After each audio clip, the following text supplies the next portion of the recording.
Goeiedag iedereen. Zo dadelijk een kort overzicht van de stappen die al werden ondernomen in 2021 om dus de provincie Zeeland, die verantwoordelijk is van het openbaar vervoer, op de hoogte te stellen dat er dus geen vervoer is aan het winkelcentrum hier te Terneuzen, maar ook niet op andere locaties. Kijk, het is de provincie Zeeland die verantwoordelijk is voor het OV. Ik heb hier nog een correspondentie, toch even interessant om bij de hand te nemen. Er zijn verschillende brieven verstuurd geweest via de mail. Dat is één ervan. Dus ik breng de provincie op de hoogte van de problemen met het openbaar vervoer daar in Terneuzen. Er zijn ook wel tal van andere locaties, maar bon, nu als voorbeeld Terneuzen. Ik heb dan ook een film gemaakt van Terneuzen.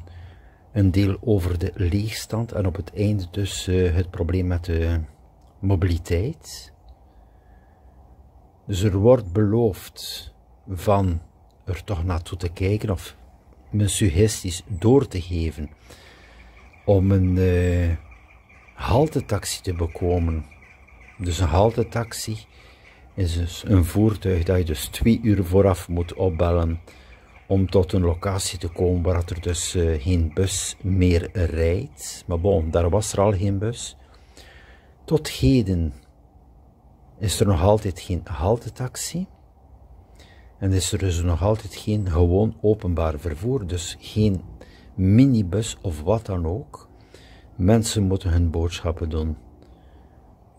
Dus hier in de Kennedylaan en moeten terug te voet tot het stadhuis. Maar bon, er is ook geen busverbinding in verschillende woonzones, dus dat maakt het toch wel bijzonder moeilijk. Het is ook wel onbegrijpelijk dat na al die jaren dat men zegt van men zal er iets aan veranderen, er nog steeds niets veranderd is.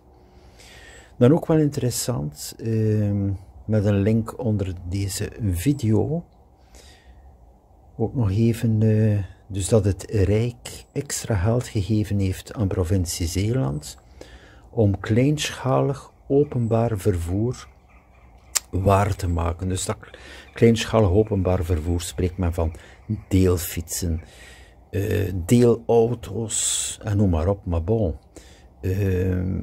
Er is zelfs nog geen busje om dergelijke problemen op te lossen hier.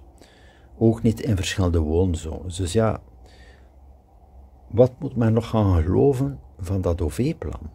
Het is toch niet normaal dat na al die jaren dat de mensen nog altijd geen OV hebben hier.